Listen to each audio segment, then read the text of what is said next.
And now Saudi is booming. Saudi is amazing. Leading to Definitely more jobs that are different also. It's still early to say how AI is going to shape the workplace. Nationalization is a big topic on the agenda. It's very easy to tick the box and say, I hired the local people. And then now there's the SQ, which social intelligence. And spiritual. Spiritual. Yeah. So the way they are thinking is very different.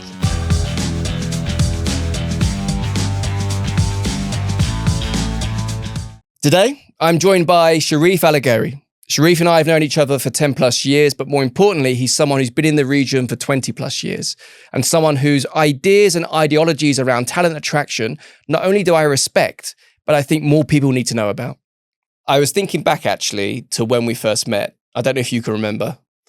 That must be how many years?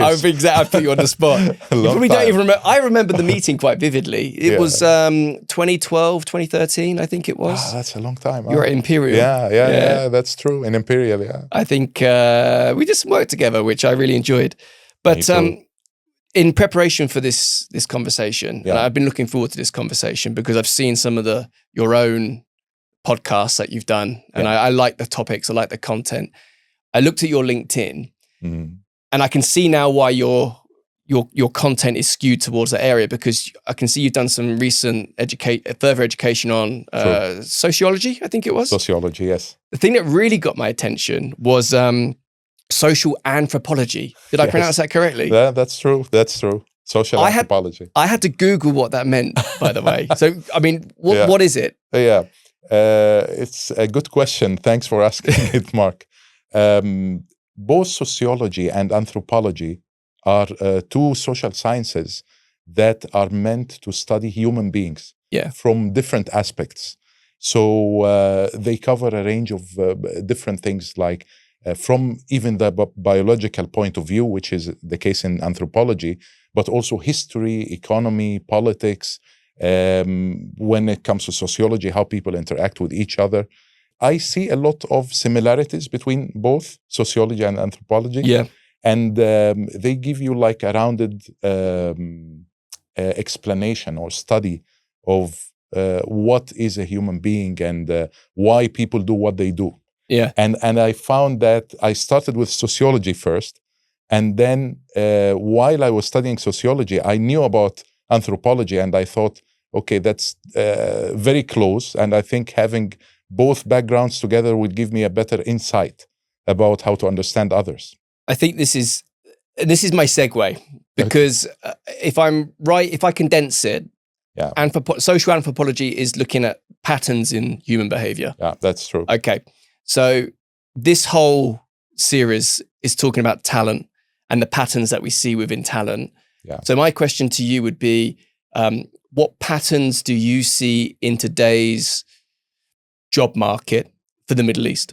There is a lot that is going on for the time being, especially in the Middle East.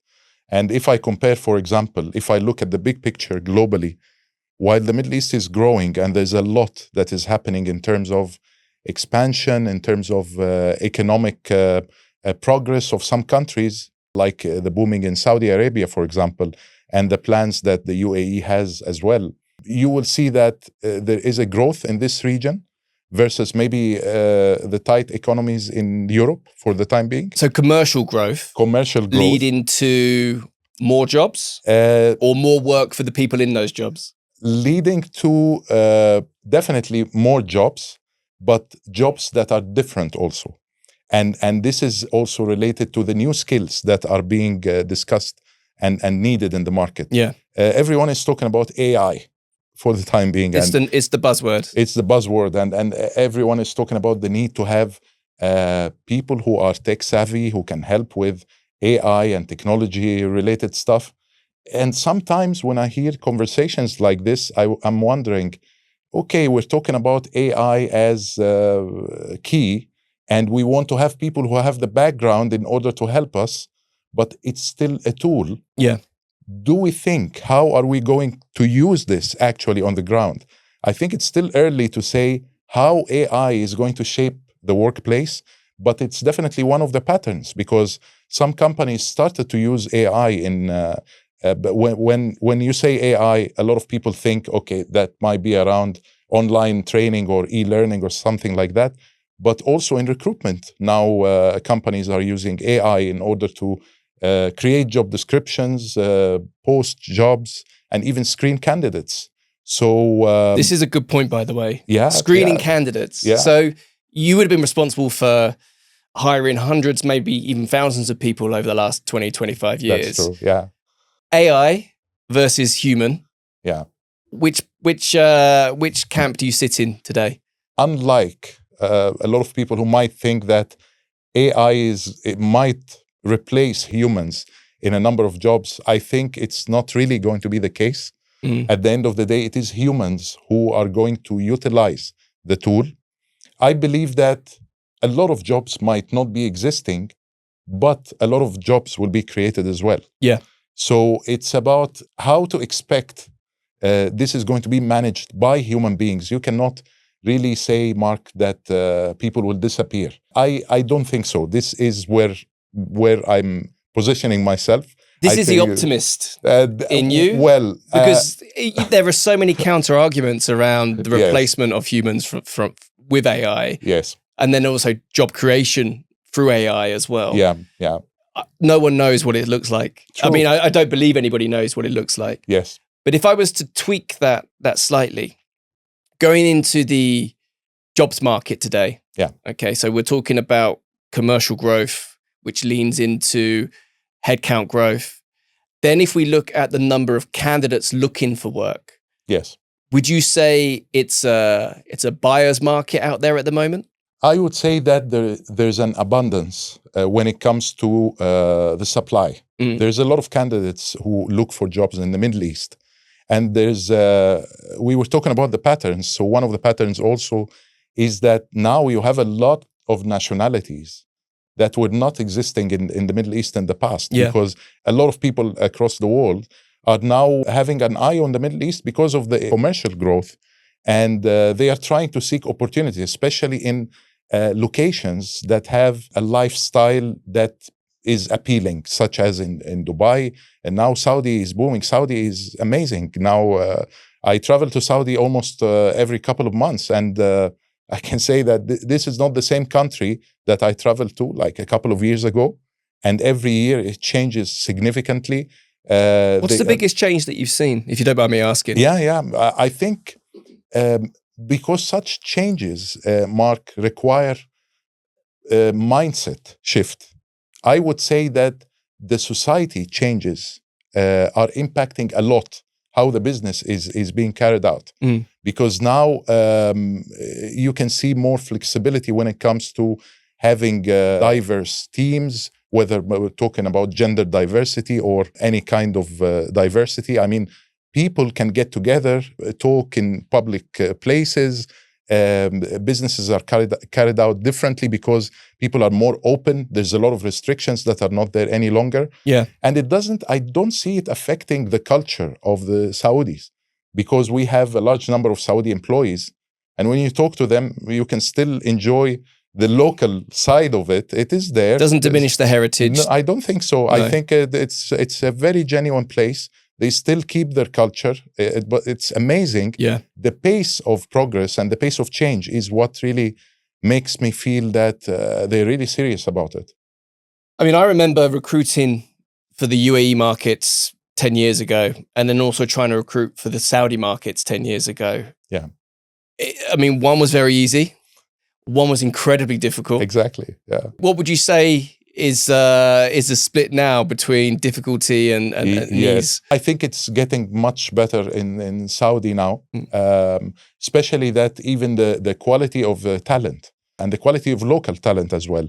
Because in both locations, Mark, nationalization is a big topic on the agenda.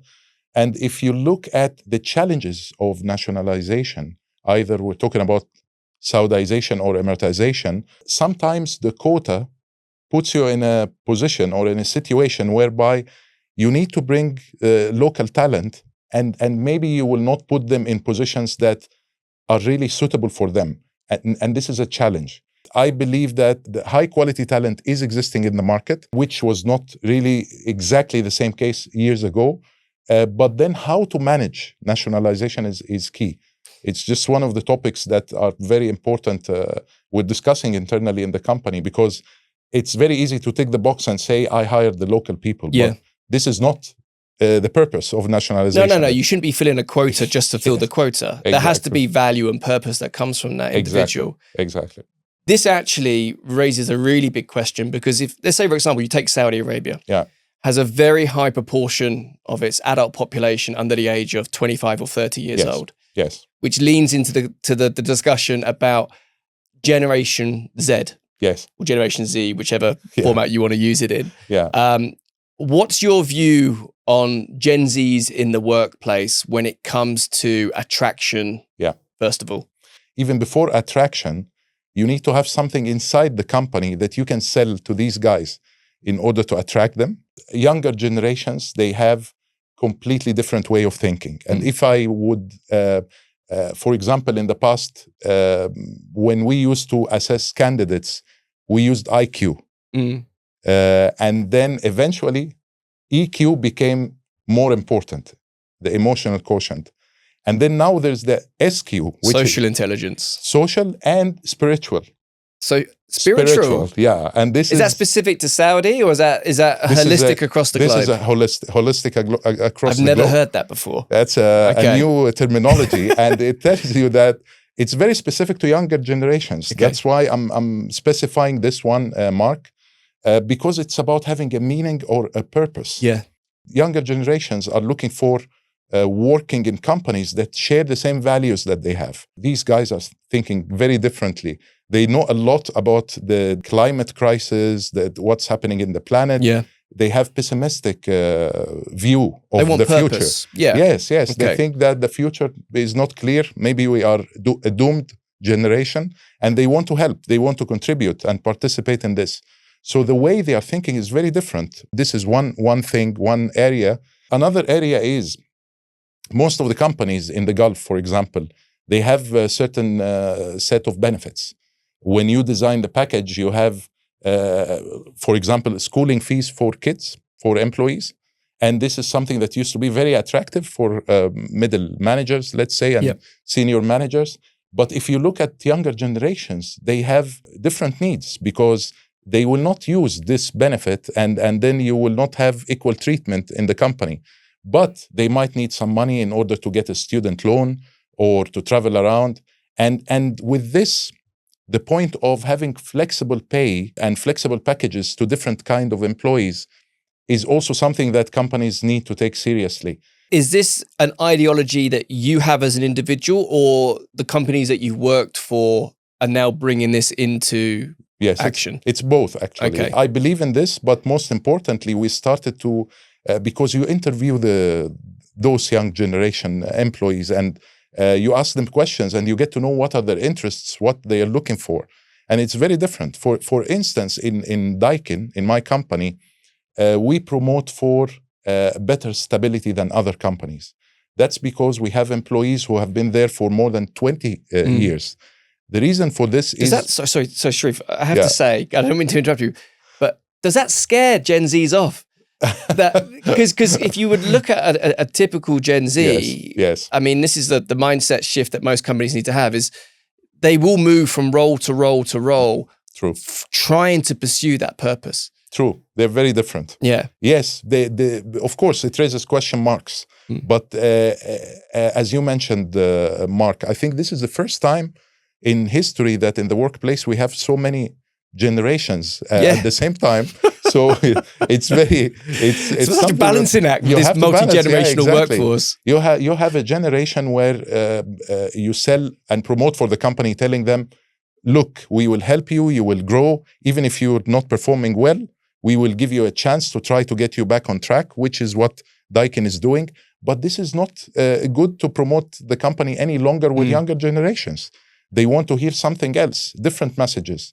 They want to know that there will be flexible working hours. They will be able to get exposed in a specific way, travel around, have a life experience more than a real job. If you're prepping for an interview, if a candidate's prepping, their whole objective is to come across effective from day one, insightful in terms of what the journey is going to look like if they are employed, and malleable. Yeah. Now, I've been trained to think that way. You've probably been trained to think that way. If we're talking about then hiring individuals that are looking for purpose, yes, are they allowed, or is it expected that they ask questions that dig into that purpose and become a little bit more feisty, I guess is the word I can think of right now, but a little bit more direct in their purpose? Yes, I think they should. You think they should? If this conversation is going to be seen or watched by younger generations, I would give it as an advice, because you don't want to end up in a place whereby you are not energized enough to wake up in the morning and go to the office because you feel there's something wrong. Because your brain is not going to feel comfortable if you don't feel that there is a purpose and there's a link between your own emotions and values and what happens every day in the company. So I believe that they can ask questions. I used to work in different industries, and sometimes I used to talk to candidates to come for an interview, and they wouldn't even come because they have certain thoughts about this kind of industry. That kind of industry, yeah. Yeah. So, and I don't know, maybe you saw the same during your experience also. I've seen the same, but I mean, there's always a different narrative that you can bring into the question. Yeah, of course, yeah. Different industries have something different to offer. Yes, yes, that's true. But yeah, so I love this. So your advice to Gen Z is come with your questions, built around finding out what that purpose is. Yes. And don't be too scared to push back. Yes. I believe that it has to be as personalized as possible, because time is different. Yeah. And really, the new generations are the future. And if the company also is not equipped to accept this kind of candid opinions and questions and openness in the conversation, then you will not have the people who will help you grow in the future and go to the next level. How do you retain Gen Zs? Because there's a lot of energy that goes into attracting. Yes. Okay. You have to probably operate outside your typical comfort zone to make sure that these guys feel that they can walk in on day one and have the role with purpose they look for. But then how do you retain while also maintaining a multi-generational workforce environment? Yes. It's a big challenge, of course, because as you mentioned, Mark, this generation likes to move a lot. One of the techniques that a company can use is give them this opportunity to get the exposure by rotating them within of course, I'm talking about an organization a size of Daikin and so on. Giving such experience, I think, will be appealing to young generations to travel to different countries, get exposed to different cultures. Again, if it's personalized and they will feel that it helps to enrich their own personalities, I think it will be more attractive to them. But most importantly, the mindset internally in the organization, because you still have managers from the other generations who want employees who will work for life. Yeah. And who will not talk about career development and going somewhere else. And I think it's not the right time now. Things are changing. We've got to pivot. Yes. And I think before this shift, there was a shift maybe 7-8 years ago where assessment on talent wasn't just about technical competency, but was very much on the balance between technical competency and human skills. Yes, true. If there was a weighting, is it 50-50, or would you say human skills are more dominant today? A lot of companies are giving more focus on the skill-based recruitment right now. And they even go for skill over qualification, educational certification, for example.